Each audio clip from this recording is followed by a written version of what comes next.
How has medical school compared to like how you thought it would be? What have been some of the struggles that you faced in terms of trying to upkeep your music career alongside the degree? Alice, do you still want to be a doctor? Hey guys, welcome to my first episode where I am going to be interviewing a good friend of mine, my girl, medical student, musician, breaking the mold, just doing mad things, Alice, and she can give you guys a quick introduction. Hello. So yeah, as Priscilla said, my name's Alice. Third year medicine, also pursuing a music career alongside my medical degree. Yeah, I guess that's intro now. Yes. Perfect. So I think the first thing I'm going to ask you, Alice, what I think people might want to know is your journey to medicine. So you're doing medicine and music, but let's start on the medicine. So how did that come about? Have you always wanted to go into medicine, or Yeah, I think for me, medicine was kind of like a subconscious, I think I want to be a doctor type thing. So I suppose going through school, I kind of had that in the back of my mind, like I really enjoyed science and, you know, the kind of generic, I like helping people, but it is true. So especially when I got to sixth form, I'd kind of made up my mind that it was either going to be medicine or engineering, again getting to like the sciencey thing. Yeah. I actually started with A-level physics, so I was doing maths, chemistry, biology and physics. You did 4? And no. I dropped physics. Oh, okay. Because I was like, no, these units aren't for me. So yeah, then sort of doing my work experience and stuff, I was like, yeah, no, medicine's definitely for me. Okay. So it was, you did 4 A-levels, you realised physics wasn't for you, cut out engineering, and then it was just medicine. Yeah, exactly. Directly. Explored it a bit more and I was like, yeah, this is definitely the right decision for me. And did you do work experience in like a hospital or like, Yeah, I did. So I had sort of, I'll call it 2.5. No, 3. Three rounds of work experience. 3? Okay. So the first one, I can't really remember the order actually, but one of them was in a GP practice. Okay. So I shadowed my dad actually, who's a GP partner, or he was a GP partner because he's now doing private stuff. But he was a GP partner in his practice for I think around 8-9 years, whatever. So I shadowed him for a bit, saw what the job entailed, saw the different patients that he was dealing with, which is really, really interesting. And then another one was shadowing a general surgeon in the Norfolk and Norwich Hospital. Okay. A fantastic experience, like honestly incredible. I saw a colonoscopy. And that was just fascinating because the surgeon is sort of like one of the pioneers for the Da Vinci like robotic. Yeah, he's sort of made that a thing in the NNN. So he's one of the only people who uses it in hospital, so it's quite cool to see. So I got to see that in action, and then I also did a bit of experience in care home. So okay, so you kind of saw all the different levels of care, so you had like a very well-rounded view, and I feel like you made a very educated decision as well. Exactly. So obviously you're on third year now. Yes. How has medical school compared to like how you thought it would be? That is a great question. Gosh. You know, everybody tells you that medicine's not an easy journey. And I think you hear that and you're like, okay, yeah, cool. I'm going and expecting it to not be easy, but I mean, personally, you hear that and you're like, okay, yeah, cool. It's hard work. People just say that. I'm built different, you know? Not to like a crazy extent, but I suppose you have that kind of like subtle, I'll see. Anyway, what these people are saying. I expected it to be not an easy journey, especially because of just the content. That's why I kept hearing like, the content itself isn't that hard, but the amount of it is a lot. My expectations, have they sort of been in line with reality? To an extent. Okay. I think, as I said, with the whole content weight, like a lot, how there's a lot of stuff that we have to learn. I think, that's kind of matched up. But I think in terms of like just life surrounding it, not really. I feel as though maybe I came into university and med school and everything thinking that I wouldn't be able to do as much outside as what I have been able to do, which is really, really nice. No, I hear that because I think, first of all, every stage of your life you go through, whether it's GCSEs doing triple science or A-levels doing maths and whatever, everyone always has something to say like, it's hard, you can't do it, it's hard. And you get through each stage and you're like, what are these people saying? Yeah. saying? Like, guys, calm down. Calm down, like, because people have done it before you. This was my exactly the thing that I kept saying to myself, and I still keep saying to myself to this day, is that if hundreds, thousands of med students have done it in the past, I can do it too. Do you know what I mean? Like, why can't you be the one to also do it? Exactly. So I think I hear that with going into medicine with that same mentality of people are just chatting. Yeah, like, exactly. I'll be fine. But that obviously doesn't negate the fact that it is hard, and you can't be going into something thinking, oh my gosh, I'm gonna be defeated. I'm gonna like I think it is all about the mindset of it, and just also. I completely agree with what you said about lifestyle. Like, I thought my life was going to be over. Yeah. I thought I was going to be in the library, well, go lectures, library after till night. Because that's the idea. Even on social media, that's the vibe that people give and, like, make it look like. Yeah, there's low-key, there's day in the lives where you're like... I wake up at 7 a.m. every day and I'm at the library from 9 till 7. I'm like, no, you're not. Even, like, I go gym before I do this. I'm like, girl, I'm like, great friend of the time, like, the energy. But I think one thing, like, if I was to compare, like, medicine and, like, secondary school you have to be in morning till 4. Not saying you don't have to be in uni from morning till, like, but, like, lectures are recorded. You can do them online, and you can kind of... That's what I'm saying, lectures are recorded. You can do that. No, I can't even lie. Like, I try. I actually try. But, like, okay, we're not gonna go into that. But, like, you can do it. Like, you can do medicine the way you want to do medicine, if that makes sense. Like, formulate a path that works for you. Yeah, I mean, they say that as well, that university is very much like independent learning. You sort of tailor the way in which you work the best to make it work for you. 100%. And yeah, it just allows you to do more things. Would you say you do more things outside of medicine now than you did in school, or were you always doing a lot? I feel like it's kind of the same, to be honest. For me, I've always enjoyed... No offense. I've always enjoyed lots of different things. Like, in school, I was very involved with music, sport, drama. Oh, actually, maybe I'm doing a bit less because I haven't really done any drama since coming to uni. But yeah, as I was saying, like, music, sport, drama, alongside academia, of course. But I think for me, I just like to go with what I enjoy. So if there's opportunities, I'll take them up. I actually really rate that, because I can't lie, when it got to GCSEs and A-levels, I pretty much stopped most of my hobbies because I was like, I need to focus, and I wish I'd continued doing things. But then again, the structure was more rigid back then, so I don't know. But so you carried it through to university. Yeah, mostly. And just talking about university specifically, so you're my fellow UCL. Yeah. Go!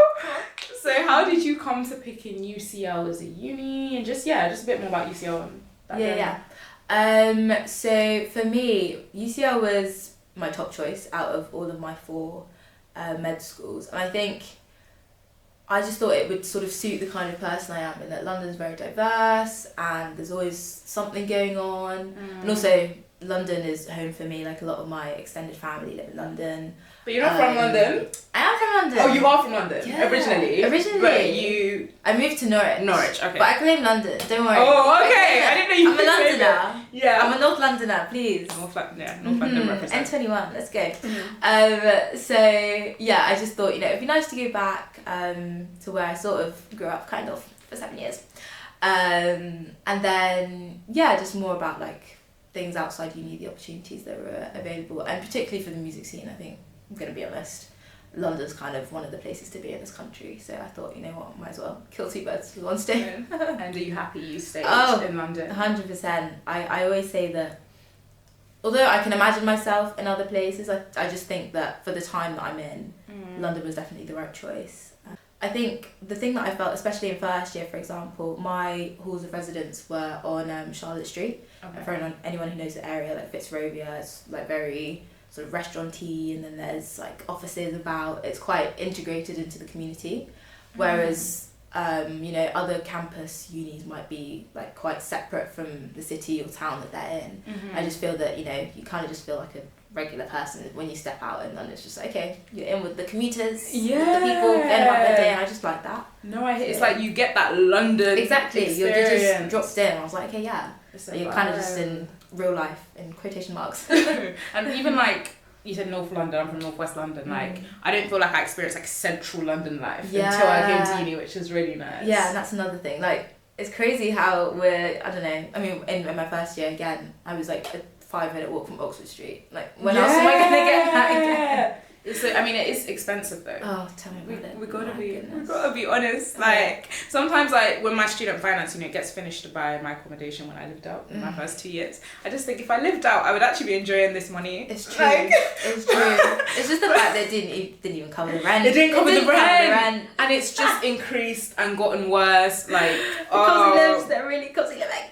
No, cost of living is, it's not cute. But, you know what, I think, even though it was expensive, it was worth it. Or it is worth it to live out, just to get that, like, just as you said, London experience, live out with people, and exactly that independence. The thing that, you know, people say that university is about. It's true. Because I grew up in London, haven't moved out. I thought I'd have to live at home for most of my time, and I think a lot of people that are from London do live at home and commute to uni, which I am doing now, sadly. But you know, it's actually okay. I think because I had that experience in the first 2 years of living out, being in accommodation, it's like, been there, done that, don't need to do it anymore. Yeah, I can be in my house, and I'm older, so, you know, I have a bit more freedom. And that kind of takes me to your craft. I'm going to ask Alice everything about her craft. So, Alice. Yeah. Okay, where did this music, I'd say dream or like passion, like when did it start? Like, and everything. So I'll take you to the very beginning. Oh, okay. Music has always been a massive part of my life. We were actually having this conversation the other day with some brunch at Lumi in Camden, shout out. I told you that I remember my first performance in my nativity in nursery when I was 2. I was the star, and I sang all the verses of Silent Night. Yeah, I've got it on VHS for those of you who remember what that is. So I'd say that's kind of when the seeds were sown, as it were. Okay. But since then, you know, I started learning piano when I was 5, started learning violin when I was 7, was involved with choir and church singing, that kind of thing. So the music sort of journey was sort of spiralling from quite a young age. And then there came a time when my family bought a Mac, like a Mac computer. Okay. And I was really excited because we had these family friends who had a Mac, and anytime we go around their houses, I'd go on like GarageBand and I'd reveal all the different Apple apps. So when we got our own, I was finally able to explore them for myself in my own time. So I started like making little videos on iMovie, making little song things. Can we call them songs? We can call them songs. Okay. They weren't great, but we'll call them songs on GarageBand. And I think it was from that sort of era, we'll call it an era, that the journey sort of took its next steps. So I think around the age of 11, I made a funny song about summer. Which I like burned onto some CDs and gifted my friends at school. So wholesome. That's actually so cute. But I think, again, it was this kind of subconscious thing of, okay, I actually really enjoy this whole music creation thing. I want to just explore it a bit more. So that was that. But then I suppose I kind of started taking it even more seriously around the age of 15, 16. I started writing more songs. And it was really in lockdown as well, that after having, you know, written some songs in the previous few years, doing things sort of like in the Christian realm as well, and songwriting with my parents too, who also are very musical. This family, so talented. That sort of took the bull by the horns, as it were, and really started getting a bit more serious with like songwriting and song creation. So I get the vibe from what you've said. You do like medicine. Like, from where you are now, if I asked you, Alice, do you still want to be a doctor? You'd say yeah. Yeah, right? 100%. You did music in school. You're still doing music now. So, like, is it a thing where you want to do your craft alongside medicine rather than I want my craft to break free from medicine? Or what's the vibe? To be honest, it's a great question, and my straight answer is I don't know. Okay. I think for now I'm sort of testing the waters. I don't really think that's the right phrase, but I'm just trying to see what opportunities arise with the things that I'm doing. And I think potentially in the future, further down the line in my sort of professional medical career, I might twin the two. But I think I'm sort of, I don't know, I'm uncertain that that's the way that I want to go from the get-go. I think I would rather, I've been saying to myself that I'd rather just, finish the 6 years of uni, have my degree, explore the music stuff, and then maybe see how that plays out for a few years. But then I always have the medicine to like go back into if I need to, do foundation years or whatever. I'll have that. But I think for me, medicine was always, as I was saying, like a thing in the back of my head, and I don't want to just let that go. Yeah. And if not, why not? If it's working now, I can make them both work, maybe. And I was saying, you're lucky saying keeping medicine there, like as your side hustle. Oh, like, I can go back to medicine. But no, I think it's so true what you said about having the degree there. Because I think a lot of the times people don't tell you that you don't have to actually follow this linear path of med school, foundation years, specialised, consultant. Like, you can actually step out and take breaks, but I don't think they tell you that. No. Not in med school, not before med school. Like, even me, the mentality I had when I entered med school was, okay, now I'm in this system. Yeah, it's like a conveyor belt. Conveyor belt, go, and it's like the next 20 years of my life are planned out. But it's like, wait, no, it doesn't have to be like that. There are medical students and doctors that aren't living like that, and like that is okay. In lockdown 2020. Tell us about your successes. Gosh. Let them know. So I was, it's such a fun story. I'm gonna tell it anyway. So there's this one song that I have on SoundCloud called Normal Paradise, and that's really I'd like to say that was like the genesis of Alice Lilly, the artist. Oh yeah, your artist name is Alice. Yes, Alice Lilly. Yeah, and so I was sat in my room, as most people were in 2020, and not doing much, but I'd sort of set up a little songwriting hub in the corner of my room, a little keyboard, one of these massive speakers that my family have, and this like jazz piano book that I was trying to learn but didn't work out anyway. So I was just messing around on the keys, and then I remembered, I was like, oh my gosh, I was supposed to call two of my friends, I was supposed to FaceTime them. And then I called them back, and then they didn't pick up, so I was like, okay, cool, no worries. But then again, went back to the keyboard, started playing, messing around with some chords, and I was like, wait, this scenario could make a really cool song. Oh, is this how musicians come up with their concepts? This happened in my life. Sometimes. No. So then I think I got the lines, I've missed both your calls now, I swear it's not some hideout, and then it kind of went from there. So those are the first 2 lines of the song. So then from there I was just writing. I was like, you know what, this is so much fun. This is so fun. And then I finished the song after like a couple of days, after having sat on it for a few days, sent it to them. I was like, oh guys, you know how we were supposed to FaceTime? Like, I came up with this concept. You guys did? Yeah. You guys didn't pick up my call, so I made a song about it. Remind me not to annoy you so you don't make a song about me. But no. Oh my goodness. So then, after that, I went to go and like self-produce it using Logic Pro, which my dad very generously gifted me as sort of, was it a birthday present? I don't know, a present in some capacity. Just to sort of help me with like that musical journey, because I was getting a bit more serious with the whole thing. So from then on, I, as I say, self-produced the song and uploaded it to the BBC Introducing Uploader. Yeah, BBC. BBC, yes. And then I kind of just did it. I was like, if it gets played, it gets played. Like, it was cool, whatever. I'm not really expecting much. And then a few days later, I got an email saying, we have listened to your track. Like this like generic email that they send out when they listen to it. I was like, oh my gosh. Ran into my parents and like, I got an email from BBC Introducing Radio Norfolk, blah, blah, blah. That's crazy. So yeah, that was kind of the beginning of everything. And the rest so your track got played? Yeah, okay, the track got played, and I spoke to the radio DJ who was Kitty Perrin at the time. Started getting to know her a bit better, and she wanted to know a bit more about me and like my musical journey. So that was kind of the start of it. Wow, and you've just been going on since then. Yeah. So again in 2020 I wrote a couple more songs which I still perform to this day. Do you want to shout out some of your songs? So I think the next one in the sort of chronological order was a song called Do Rag, which I love the No, it's a good song. Thanks, girl.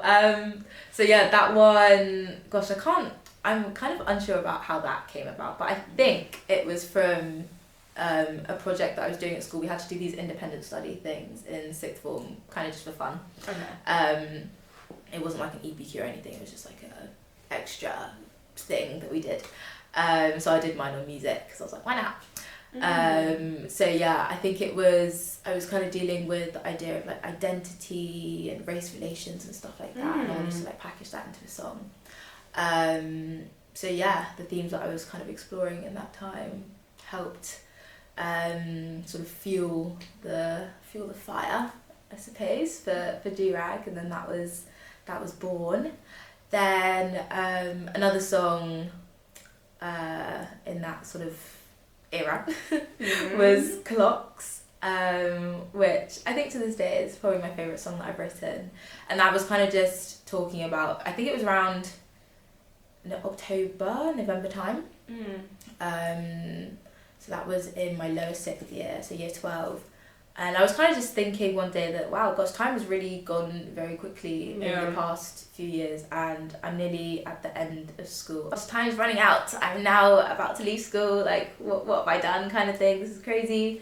So I was just reflecting on that and all the things surrounding that. And yeah, Clocks was born. So Do-Rag and Clocks, if y'all didn't hear it. So just kind of relating that back to medicine, what have been some of the struggles that you faced in terms of trying to upkeep your music career alongside the degree? I think the first thing that kind of comes to mind is consistency. Yeah. Now, I feel like I've been quite fortunate in the sense that I've had different gig opportunities come up throughout the 2 and a bit years that I've been at med school, which has been really great, and balancing those has been okay. But I think in terms of my own sort of personal time for writing, I think I work best when I'm actually like sat down at my piano or keyboard, whatever, dedicating like intentional time to writing, that kind of thing, and then producing as well. I do sometimes get the odd wave of inspiration in the moment, and I'm like, okay, I get the voice memo app out, record it on the tube. If You're in the medical school lecture, you're like, yeah, exactly. This is the content. This is the song. But I think, yeah, as I was saying, the whole idea of like sitting down and being intentional, I think works for me, and that's how I kind of like to create most of the time. So I suppose just in the nature of, the busyness of med school, trying to keep on top of your work, and also the other things that I'm doing outside med, like my sport especially. I play netball for the medics team. I think just trying to find the pockets of true sort of just dedicated time can be quite difficult, but we're managing. We're getting there. You're doing it. I mean, you're continuing. And how do you think music has maybe helped your med school journey as well? I think I know that I've just said that, I don't have that much time to dedicate to writing and stuff, but I feel that I work best when I'm busy, because if I'm idle, I will just fill my time with just nonsense and just scroll on TikTok for hours. Or true. Like go to Sainsbury's and buy snacks. Just do stuff that I don't need to do just because I have time. But with the sort of gigs that I have, for example, if I know that I'm going back to Norwich, going back home at the weekend, I'll be like, okay, I need to get XYZ done before I get the train, and then that's done, I can park it, leave it, kind of thing. So yeah, being busy sort of just helps me organise my time a bit better, which I'm quite appreciative of. And there's that saying, it's like work expands to fill the time that you give it. So if you give yourself, okay, I'm going to do this assignment today, you'll actually waste the day doing this, that. Whereas if it's like, okay, I've got to go to the studio and do this for music and do this, and then you set yourself 3 hours to do your assignment, you'll still get it done in the time because you have like a fixed time frame to do it. Yeah. And you might even be like more motivated to do it because you're like, exactly. okay, I've been studio now, let me put my head down. Yeah. So like I do think it is important just to like prioritize those things outside as Yeah, well, 100%. and not feel guilty. Because like one thing like I often feel is like if I've come from lectures, you have those classic med students, they'll be lecture to library, sleep in the library, and I'm like, is this what I'm supposed to be doing? It's not every day. Like, honestly, because sometimes I come out, I'm like, I'm gonna go dance, or I'm gonna go edit, or I'm gonna do this, and I'm just like, should I be studying? Like, you feel guilty for not studying. Yeah. But I think it's just remembering, like, you don't need to study all the time. Exactly. And if you do, like, you're not gonna be effective. You need time to relax, reset, recuperate, all the R's. No, 100%. And sort of decompress as well. And I was gonna say as well, on top of the sort of organisation thing, I think it's a nice outlet from what is quite a stressful degree at times. I think having that having that sort of creative outlet is really the word to just kind of get lost, not to be too like airy about it. But it is that kind of sense of you're just there in your own sort of world, creating and having that freedom to just do whatever you want. It's quite therapeutic in a way. So yeah. Alright. Well, Alice, we're now going to move to the quick fire section. Ooh, scary. Give me a sec. Are you ready? That's the so question. ready. Oh my god. I literally prepared these questions specifically for you. I was like, what am I going to hit her with? What am I going to hit her with? Okay, so we want you to answer as quickly as you can. Oh my gosh. Okay. Alright. So start off easy and then get a bit harder. Okay, so this one's quite easy. Okay, Alice, what is your favourite music genre? Ooh, R&B. Okay. What is your dream collaboration? Oh wait, okay. Go, it's taking long. Quick. Okay, Georgia Smith. Georgia Smith. Okay. What is your go-to song for karaoke? Oh, I don't like karaoke. Is that controversial? But Put Your Records On by Corey and Bailey Ray. Okay. You kind of said this, but what was your first instrument learned? Piano. Piano. Why that took so long. Sorry. And favorite music influence? Georgia Smith again. Georgia Smith. Yeah, Okay. I like Georgia Smith, guys. Okay. What is your favorite medical term? We'll bring it back. Oh. Any term with jargon. Oh my gosh, what kind of question is this? I'm trying to throw you off. I literally, my mind has gone blank. Arrhythmia. I just you know what? Why is it kind of linked to music? They like rhythms. Maybe that's why. Okay. You know what? I just like the spelling. A heart condition. That's fair. Okay. Favorite medical specialty. Ooh.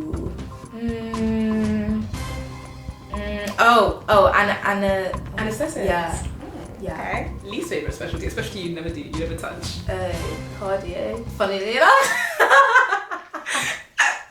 Let me not ask you questions. Don't worry about it. Let me not ask you questions. Okay, your preferred study environment. Ooh. Kitchen table.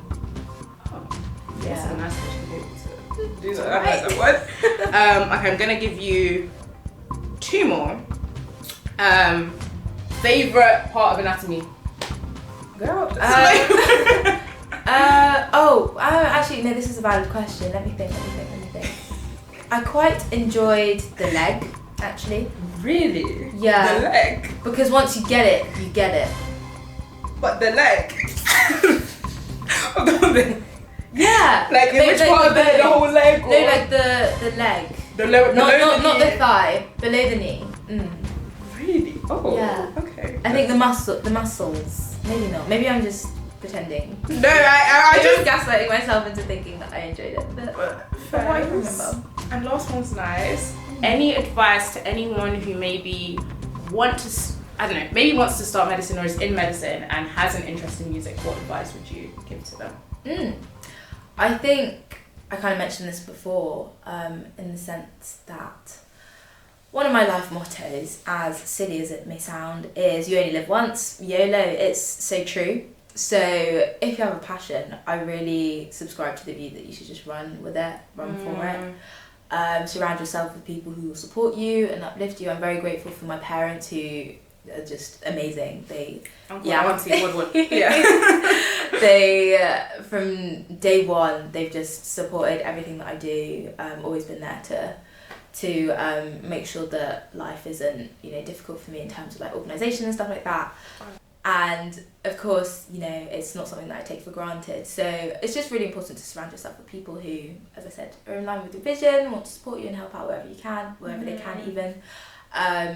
And yeah, just don't be apologetic with what you want to do. If you enjoy your music, if you enjoy dance, if you enjoy whatever, just let people know that that's what you're about. I like that. Be unapologetically yourself, because if you don't believe in your craft, who else is going to believe in your craft? You know what I mean? Exactly. But yeah, thank you so much, Alice. Thank you for having me. My first episode. It actually has been fun. I'm like, oh, I want to keep talking to you. But yeah, do you want to plug your socials? Oh yes, okay. You guys can find me on Instagram and TikTok. Anything else? I don't really use Twitter, but hey. Or Facebook. Anyway, at Alice Lily Nenny, and Nenny is spelled. It will it be on the screen? I'll put it in the description. Don't worry. In the description. Yeah. Alice Lily. So Lily. Then November Echo. I think that's right. Yeah. I don't know. I'll trust you. Yeah, nice. But thank you, Alice. And yeah, if you guys have any questions, message her, DM her. Yeah, honestly, my DMs are open. Her Instagram. I love helping people out, so please ask me any questions if you have them. And yeah, I hope you guys enjoyed this episode and received some gems about music, of medicine. And I hope you continue to watch more episodes. Thank you guys. Bye.